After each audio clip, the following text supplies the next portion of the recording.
Greetings and salutations, everyone. I hope everyone is doing well today. Today I have an upload that will shed some light on a very interesting video. I also have a couple of very interesting and frightening encounters to share with you. Before we get into those, though, a couple links. As you know, I rely on Patreon, PayPal, and the merch to help the channel to continue to grow and go. Links to Patreon and PayPal are in the description below. The merch is displayed directly under the video. Also, Dogman Frightening Encounters, Volume 1 through 3, the audiobook versions. They all were written and researched by Tom Lyons, narrated and produced by me, Jeff Nadolny. Those audiobooks are available on Audible, Amazon, and iTunes. The links to which are also in the description as well. And finally, last but definitely not least, if you'd really like to help support this channel to continue to grow and go, simply subscribe. It does not cost a cent. Click that like button. It takes half a second. If you don't want to miss out on any of the informative uploads I put out daily, click that bell icon and please leave a comment. Why? Well, because all of these things, they really do help this channel to grow and go. And folks, they definitely do matter. Now, everyone, I have taken far too much of your time. Let's jump into today's upload, shall we? All right, guys, we're just going to start the video out strong. And check this video clip out. I have some information on it, which I will share momentarily. My guess was exactly what it is, to be honest with you. So here is the video clip, and then I will share some more information with you afterward.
So about a week ago, 9 days ago, I spoke to my friend and your friend, Victor.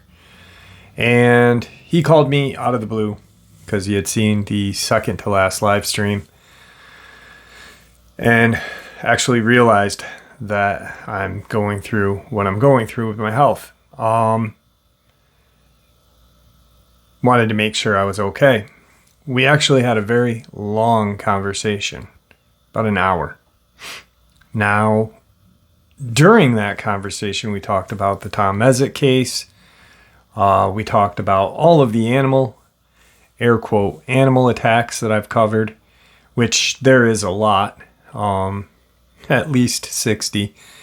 And I've been interviewed on very large channels and platforms because of my research into them. Now, and I'm not tooting my own horn. I'm just saying that that is my niche. Like, that is what I really like to look into. But the video clip that you just saw, I told you guys about the time Victor had shared a photo with me of a baby dogman, or baby werewolf, excuse me.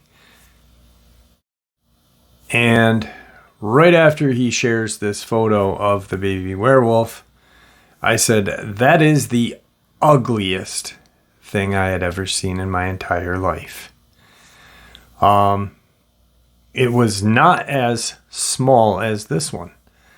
It was actually, I'd say, 6 to 7, maybe a year old. It was very small still.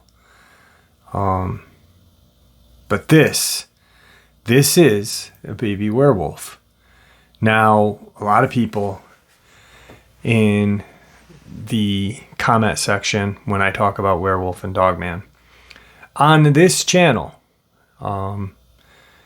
because of Victor, and this is the honest to goodness truth, because of Victor sharing the difference between dogman and werewolf, that's what we call him on this channel. So I will quickly, now other channels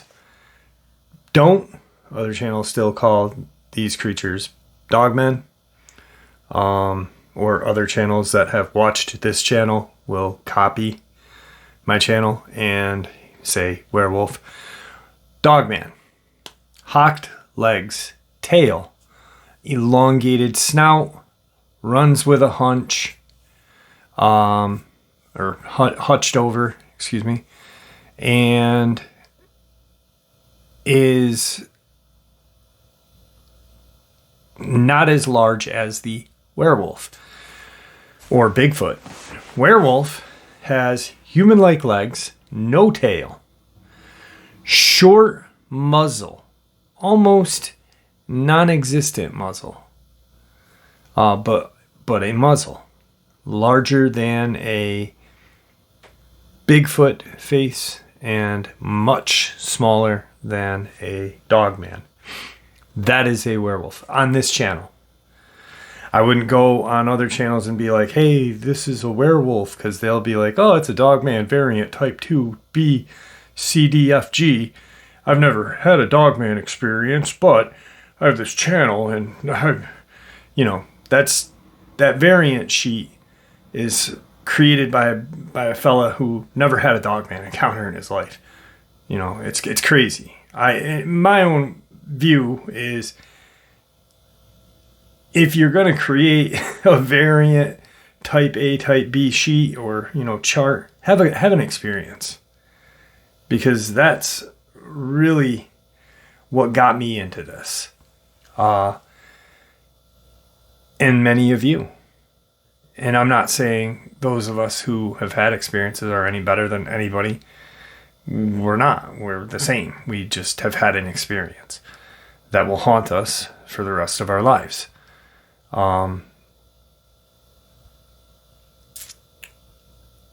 What I saw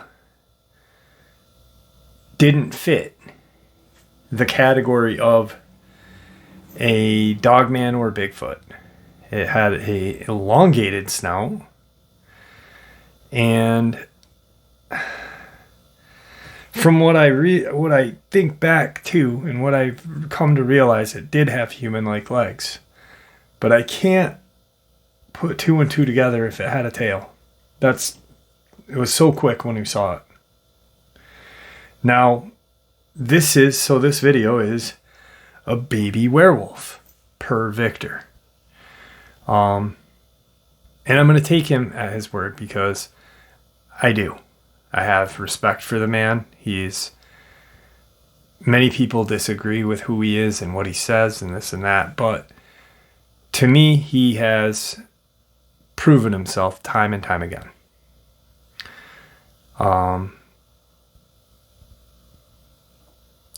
It's pretty crazy that this video is online still. I'm wondering how soon or how long it will be before it is taken down. But anyway, Victor will be coming on the show very soon. And I am excited because it's going to be the first interview that I've done with Victor in over a year. Now, a lot of people are like, hey, what about the interviews that you shared last month? Well, like I said in the beginning of those were older interviews to share and get folks that are new to the channel acquainted with Victor and his experiences. So anyway, with that news, I want to jump into tonight's second encounter, but let's take one last look at this baby werewolf. And I believe it's in India. Some may say, Jeff, wait, werewolf in India? Dogman in India? Yeah. I've had numerous accounts, and I'm sure other channels have as well. Actually, I have a subscriber who is from Pakistan, and had 2 dogmen on his property there. So, let's do this.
Today's second part of the upload is an encounter that I think was either a baby dogman or baby Sasquatch. You be the judge. Last year I was backpacking deep in the mountains of Montana. I was near Libby, Montana, about 3 hours west of Glacier National Park. I was hiking alone and expected to encounter some bear, grizzly, moose, etc. I'm experienced and know how to handle them, so I wasn't too scared, but this time I was way out in the middle of nowhere with nobody around for miles, also no cell service anywhere, and I didn't have my emergency beacon with me. Usually I expect to see other hikers on the trail, but not here, no. I was out there completely alone, and I knew it. Well, I was like 9 miles from camp at an upper Cedar Lake. About halfway the trail opened up and I was in somewhat of a clear area. I had better visibility of what was around me. There were still trees and green undergrowth covering the ground. A few minutes later, I see something quickly scurry across the trail, maybe 50 feet in front of me. I stopped, froze, and waited. The creature noticed me, then stood up in the undergrowth, but still almost completely covered by the tall grass and shrubs. It was maybe 3.5 feet tall, pitch black, 150 pounds, and obviously very quick and intelligent. I assumed it was a baby black bear at first, so I did not move or make a sound, and I got my bear spray ready, fully expecting an angry mother bear to come roaring out of the trees at me, but thankfully that did not happen, because I surely would have been attacked or at least bluff charged. All I could see was its face through the tall grass. The creature had what appeared to be a snout, but not really a snout, so to say, almost like a bear's, but pointed ears. The creature was staring at me intensely for about 30 seconds. I was staring back at it. It did not move a muscle. Then suddenly it huffed loudly at me and ran through the grass up the side of the hill, and I never saw it again. The sound it made was a lot deeper than you'd expect from something that small. It was like a bear's growl. You could feel it inside your chest. It was very unsettling. I stood there silently and waited for a few more minutes to see if a mother bear was nearby. That it was indeed a cub, but nothing came. I gingerly passed through the area on the trail and kept hiking. This was like no creature I had ever seen before. It was the way it moved. I only saw it for a second, but it almost slithered on the ground like a reptile, and then it stood up on its hind legs and watched me, making me feel very uncomfortable. There was something sinister about it. I checked for tracks, but I couldn't find any. I have no idea what this creature was. Today's next encounter, I have no idea what it is. It could be a feral human being or a Sasquatch. You be the judge. I spent my life in Georgia, and I love hiking all over, but I must admit North Carolina has the best mountains. For this reason, I frequently drive up there and hike and camp. This time I went up with my family in an RV and stayed with them in Maggie Valley. The next day, however, I had them drop me off about 10 miles away at the Cold Mountain Trailhead, and I planned to hike up, spend the night, and be back down in the morning. I was by no means inexperienced at hiking or camping, but I had never camped alone. On top of that, I didn't bring a pistol, something I would not go without now. On the way up, the trail was surprisingly strenuous. Not necessarily steep. I've hiked some steep stuff out west, but more like a ton of ups and downs and feeling like they wouldn't end. Eventually, it began to get darker, and I realized I needed to stop and set up while I still had some light. So I stopped about a half a mile short of the summit and figured I'd continue in morning. Nothing eventful happened. I set up the camp in a really good spot, ate my food, and went into the tent. At this point, I realized I hadn't run into a single person my entire way up. This wasn't eerie at the time, but soon would be. I have trouble sleeping and usually lie awake for up to an hour trying to fall asleep. During this time, I thought I heard someone lightly walking around the general area because of the rhythm of the steps. I brushed it off as my mind was running wild, but I did pull my big old knife out of my bag and put it next to me in my sleeping bag. That morning, I woke up, ate my oatmeal. As I ate, I looked over at my tent and noticed a strange bundle of dried twigs and berries tied in a green cord propped against my tent.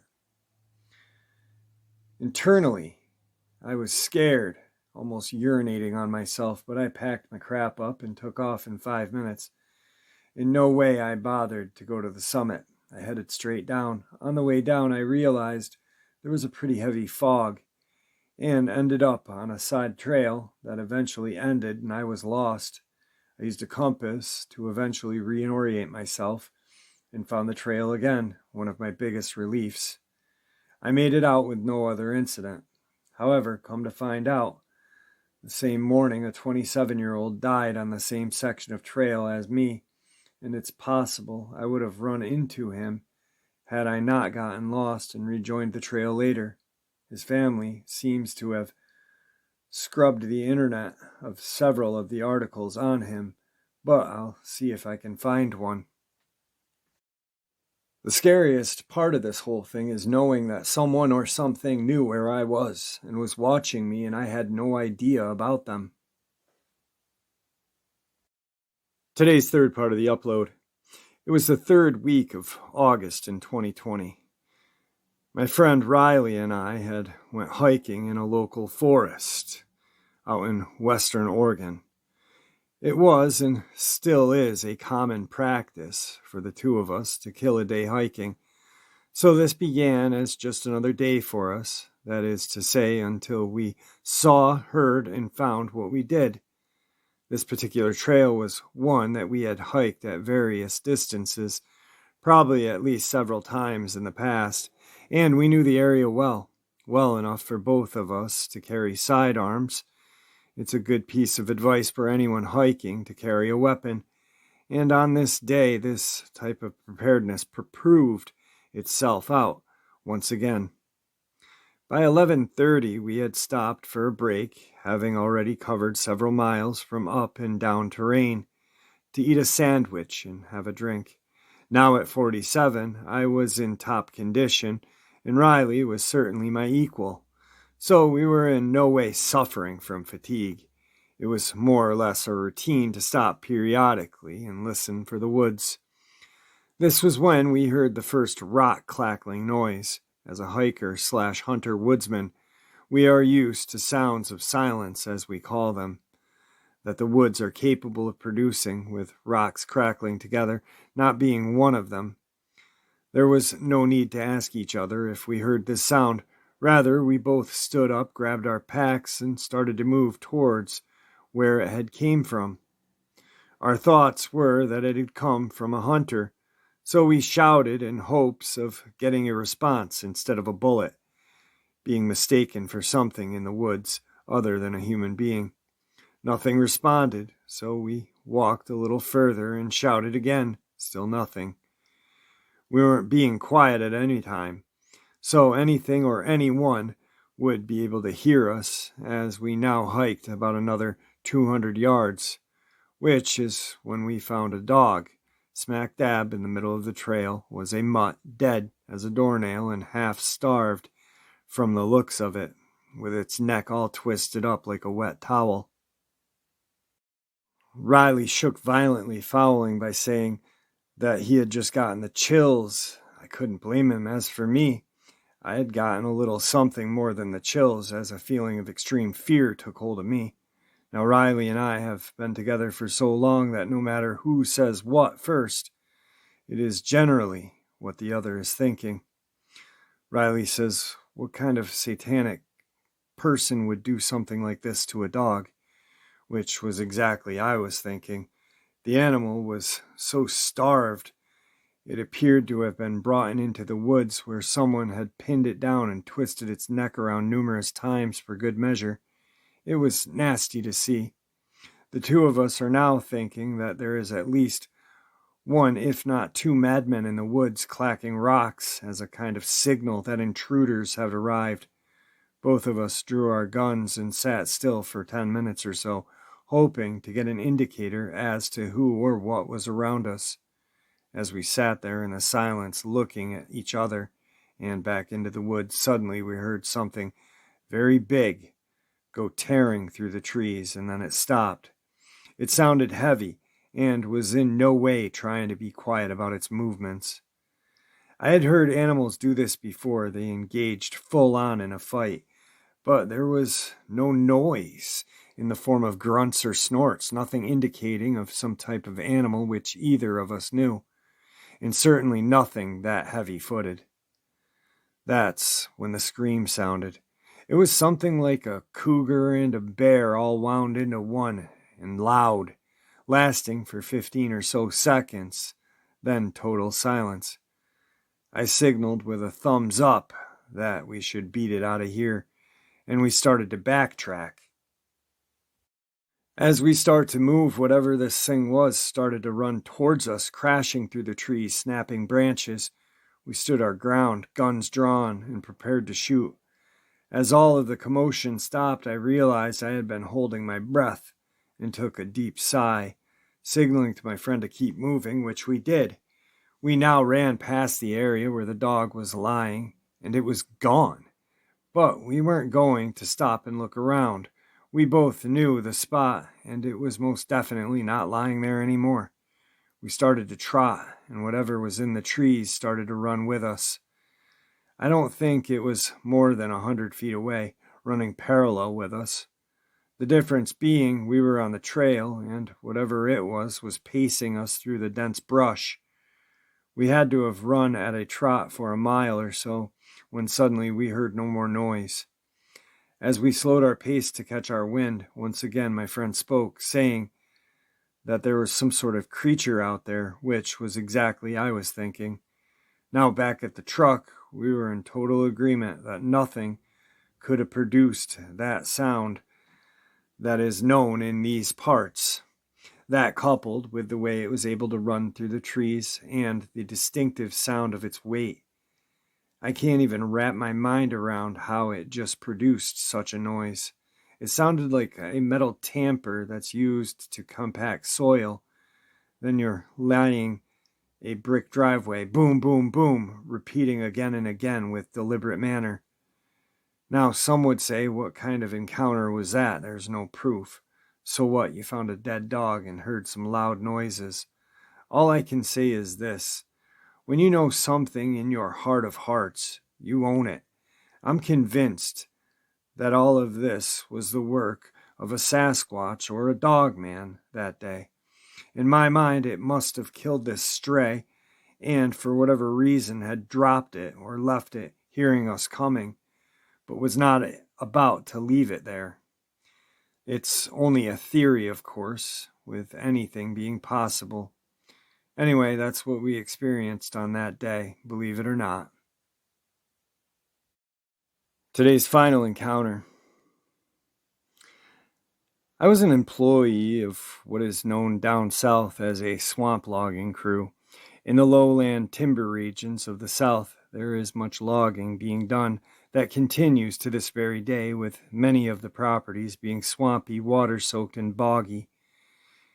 Many people will recall the legend of Boggy Creek, for example. We would enter many of these properties, lying out makeshift roads using logs and soil where possible to access lumber through the swamps and bogs with our heavy equipment. On one job, we lost a large piece of heavy equipment as we stood by watching it sink into the bog, unable to pull it free. It represented several $100,000 vanishing into the mud. Many of these sites, years after having been logged, the new growth now filling in the voids created by the work, became rich with new wildlife moving in. Such was the case with the property involved in this sighting. At the time, my co-worker was quite the hunter. He would spend much of his time hunting as he did work, and regularly handed me an open invitation to join him, which I frequently did. Knowing what he knew, it was a regular practice of him to continually comb previous job sites for activity relative to animal populations moving into the area, and the day came for an invite to one such location. He told me that he had been keeping an eye out on this 200-acre spot for the last 6 months and had seen a lot of feral hog moving in, as well as a couple of really decent black bear mulling about. It was a Saturday morning before sunrise when we pulled into the old logging road with the truck. We hiked into what he said was a favorable location, set up our blind. It was a lightweight camouflage tent suitable for 2 men with rifles. There had 3 screened window flaps on it, 1 along the front and 2 on the sides. So we entered the blind and waited. At this point it was still dark, 4 in the morning. As our eyes got accustomed to the darkness, it being a very overcast day, within about 20 minutes, we were already seeing a couple of hog moving about. My buddy whispered to me that he wanted to tag one of the blackies, as he called them, and was hopeful that if we were patient we would get one, so we waited.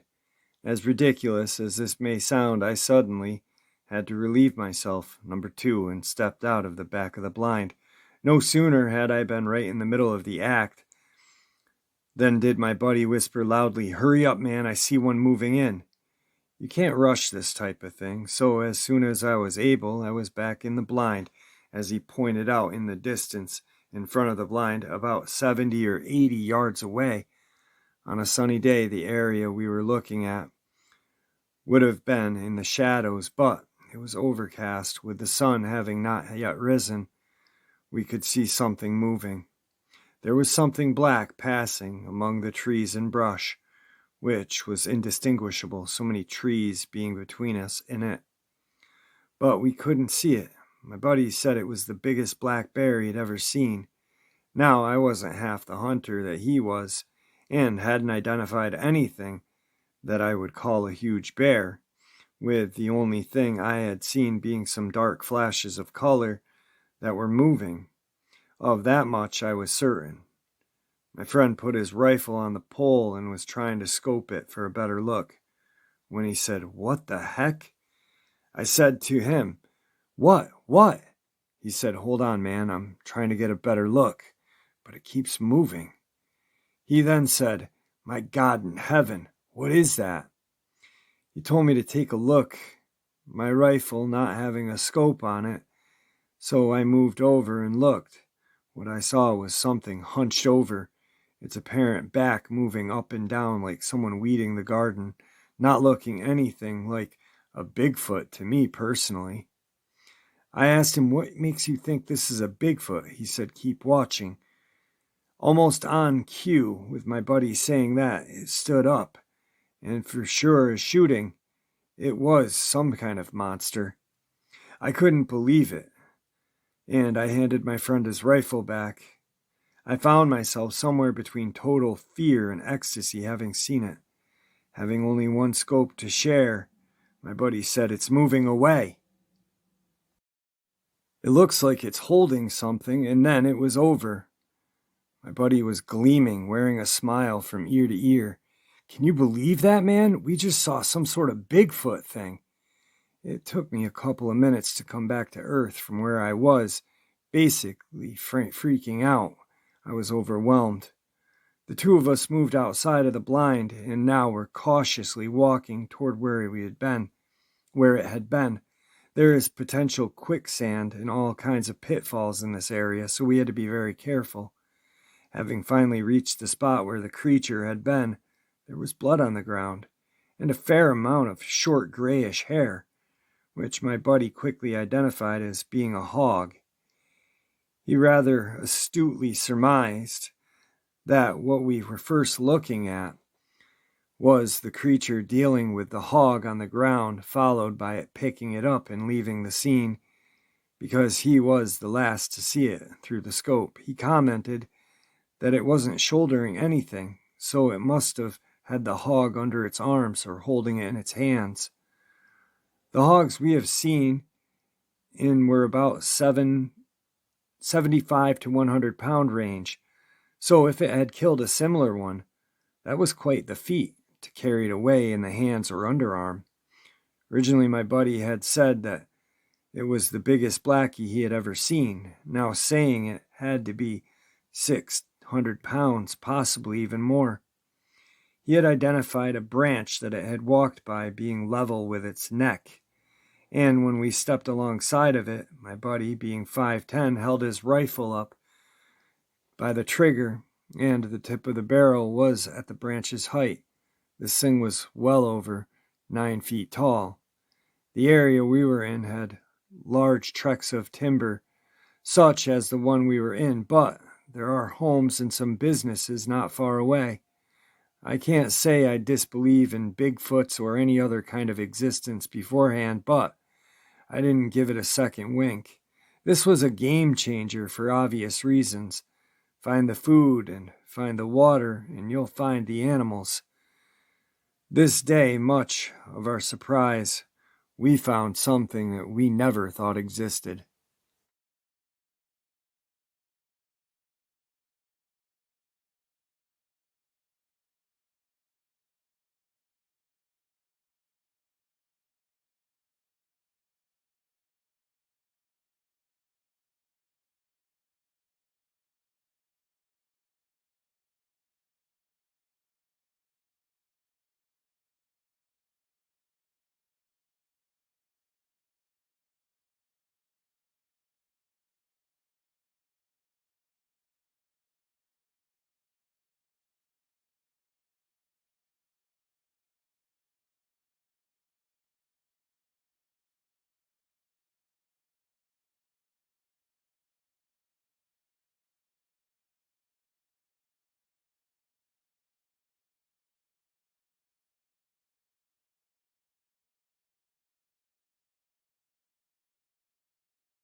All right, folks, I kind of had to do it, toss in that video clip right at the last minute, because, man, it is so friggin' interesting and so ugly. These creatures are just hideous looking as babies. I mean, my goodness. And then to grow into such a apex predator is incredible. Absolutely incredible. Anyway, I hope you all enjoyed today's upload as much as I enjoyed sharing it with you. Crazy, crazy, crazy. Guys, thank you for supporting this channel. And I truly, truly do appreciate your support. It just blows me away every day.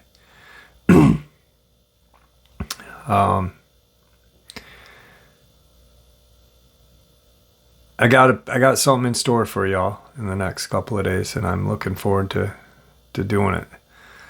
So with that, you guys are the foundation of this platform.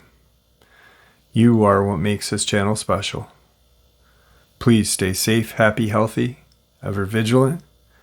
We know these creatures exist. We know that they are out there. And it is up to us to keep our friends and family safe. God bless you all.